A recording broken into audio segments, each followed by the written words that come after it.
I never understood the saying, death is a part of life. To me, that always sounded ironic and incongruous because, you know, technically speaking, death isn't part of life because you're dead, so therefore you're not alive. Hence, but the idea is that, a more true statement would be death follows all life. And to our knowledge, every single living creature in the universe dies at some point. What happens to them afterwards? We don't know. If you believe in religion, then you probably believe in an afterlife. If you believe in reincarnation, you may also be an atheist or agnostic and not believe in anything. The fact is, we really don't know. We all have our own beliefs, and many of us, including myself, have our own faith and religious convictions. But it is a truism that we all die.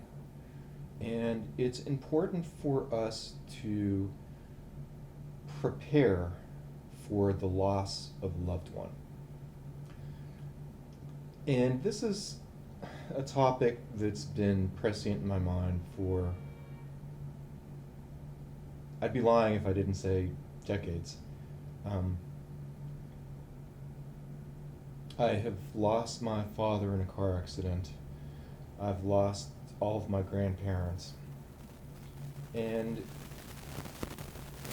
most of my aunts and all of my uncles.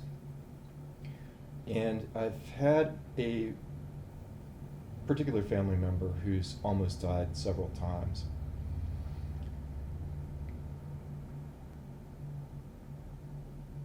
I think it would be fair to say it was, and has been, traumatic. So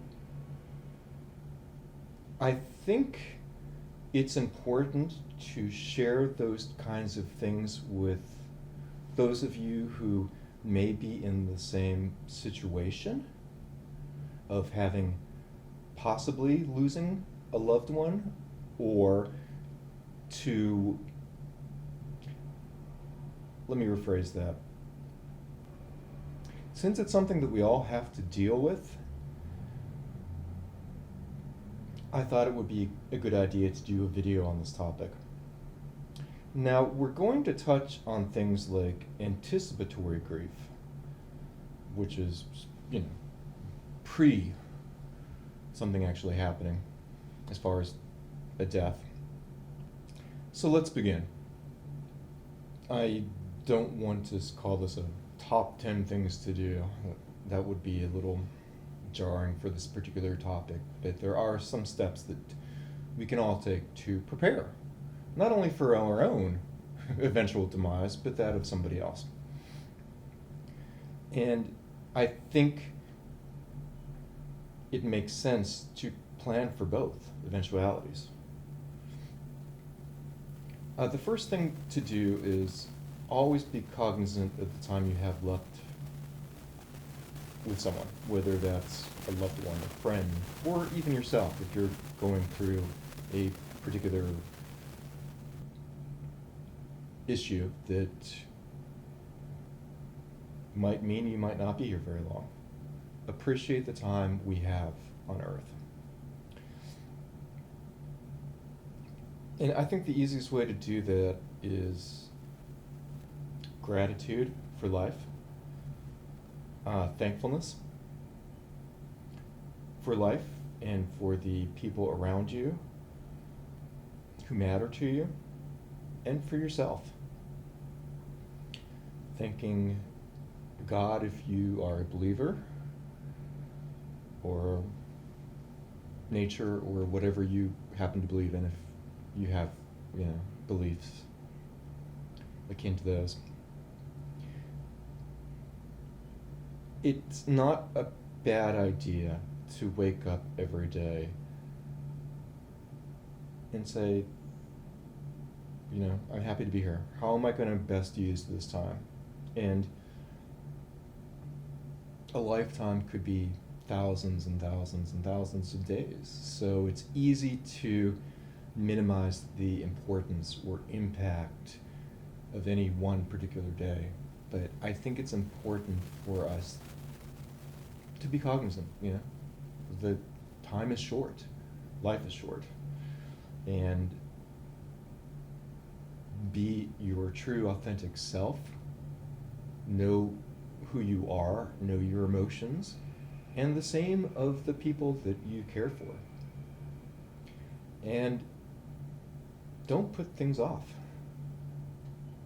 Procrastination just leads to stress and anxiety, and in the worst cases,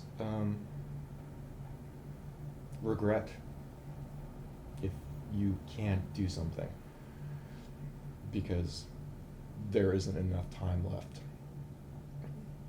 It is a finite resource, and you need to do things that make you happy and the people that care for you happy, and be there and be a support. And it's all part of the belonging that I talked about in a previous video.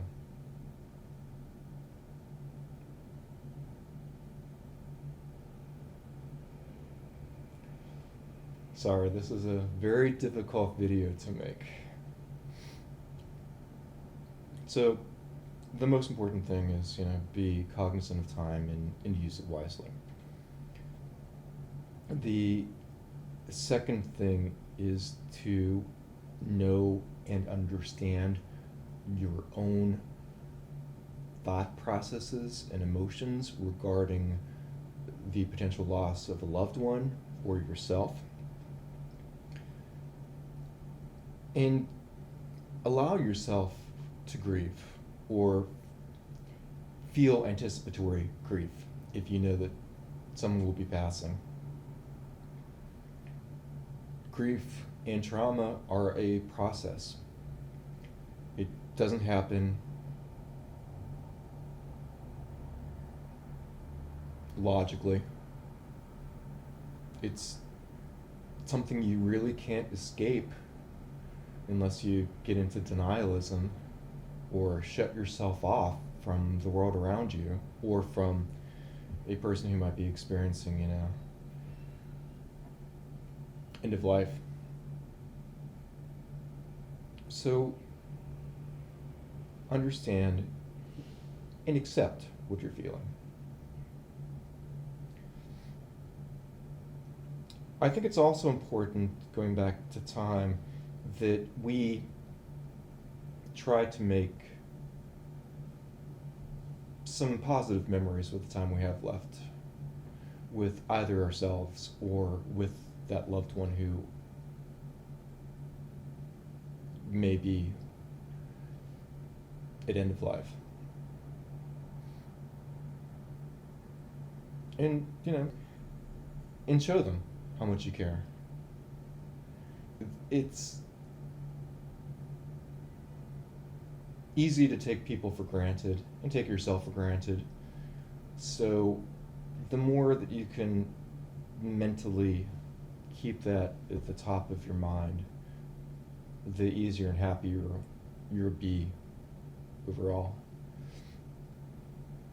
Another important point is to be honest with others. Let them know what's going on. Let them know whatever the condition is and how you're feeling about it. This one is very difficult, especially if fear of loss holds you back, or if it's happening to you, if you, or if your health deteriorates. Nobody really wants to talk about those things with others. But it's important to you to be able to express and, again, live your true, authentic self. But you can't deny that to someone who cares about you either. It's not fair, and they have every right to go through their own grieving process or anticipatory grief. I also lost a friend a couple of years ago. I've mentioned him on previous videos. He was a vice president in a bank, and he's wanted to retire to Florida for years, but he was afraid to do an early retirement because healthcare was too expensive. I knew he was going through some things, but I didn't know how badly, and he ended up passing during the pandemic. To this day, I still don't even know what he died from, and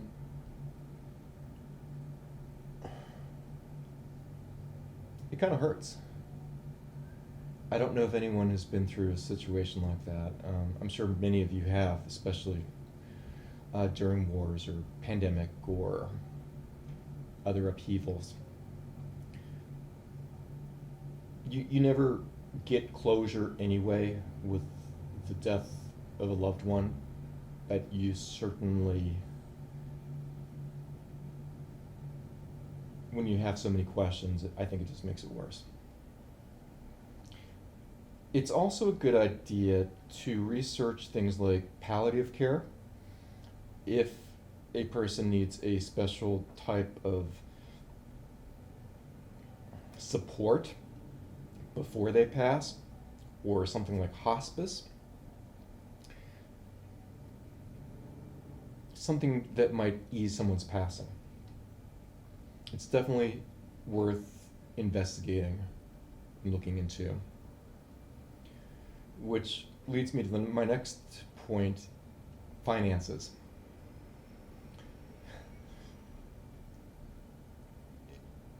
I've known families, thankfully not mine, but I've known families that lost someone and get into fights over things like money and inheritance and property and blah, blah, blah, who otherwise would have been absolutely fine and got along fine before that. The idea of greed and having fights like that on top of losing a loved one, either yourself or someone else, this is crazy to me. I mean, death is traumatic enough. You don't want to have to go through all those things. So have some reasonable conversations with family if you may inherit something, and work it all out ahead of time. And from a financial standpoint, it's also a good idea for everyone, no matter how old you are, to come up with a plan. What do you want to do for cremation or burial? Or I personally recommend things like green cemeteries. What are you going to do with property, and what are you going to do with bank accounts and life insurance and etc., etc. It's a good idea to make sure that all those bits of information are put in one place so that if something does happen, people have easy access to that information. It also makes sense for you to plan ahead and have someone that you love be a backup for you as possibly a power of attorney, or add their name to a bank account as an example, in case something happens, just in case. Because things like property, things like bank accounts can be tied up for months, especially if there isn't a will. And preparing a will is always a good idea, even if you don't necessarily have property or have a large bank account or savings or retirement or whatever. It's good to plan ahead. you don't want to get into a situation where you're upset and grieving and having to deal with the loss, and on top of that having all the logistical concerns and all the bureaucratic issues on top of that. Especially nowadays, there just seems to be more bureaucracy and things just don't work as well as they used to. So bear that in mind. It's also a good idea to try to get that person who may be passing to discuss what their thoughts and feelings are. Because you want to be your true authentic self, but at the same time you want to be able to let someone else be theirs as well. And sometimes we all need a little bit of prodding. Again, these topics are not things that people want to talk about. And, you know, what I've found is it's easier if you do it more in a casual conversation over time than to have a sit-down conversation with somebody and taking notes and, you know. Like, I know how I want to be buried, like I said, at the Green Cemetery. I've had these conversations about all of these things with the people that matter most to me. And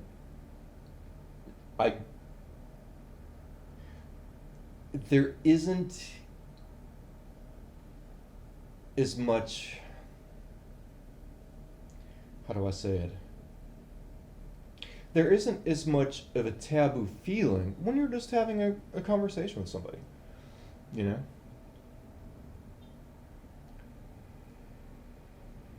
See if that works for you. And again, you also want to make sure that you understand what their wishes are when they pass.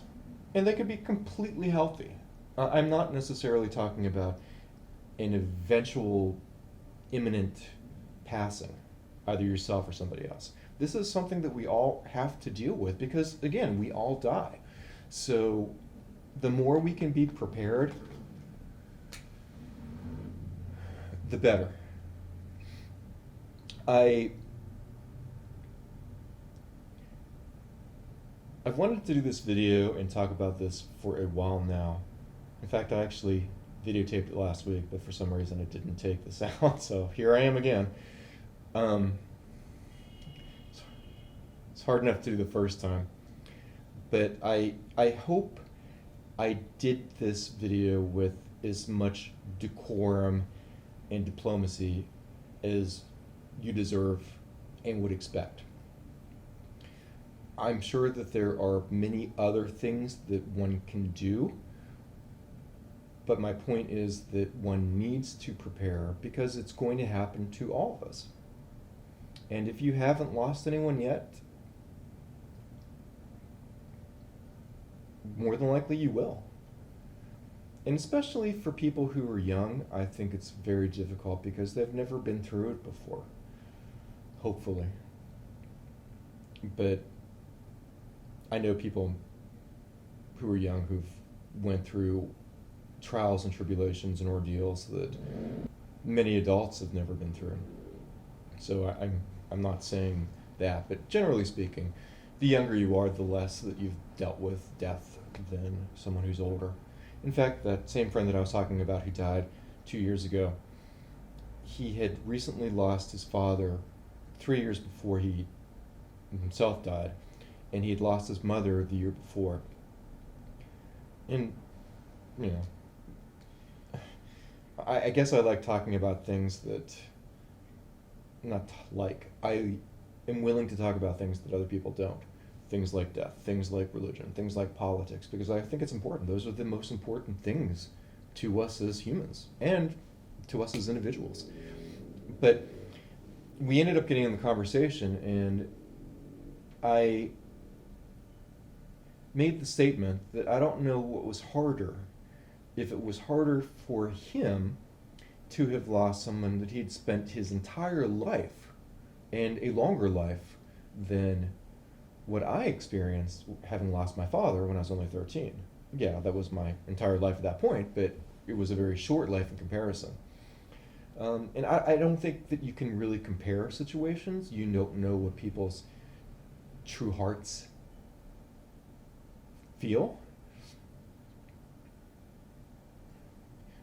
You don't know where a true heart lies. And it's not important to compare. I think that's, and it's definitely not in,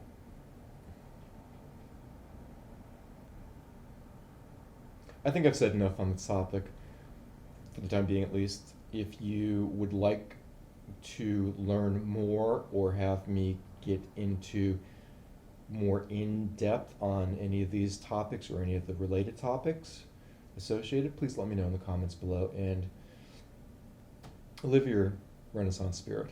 Take care, and thank you very much for watching. If you if you appreciated this video, please subscribe. Thank you.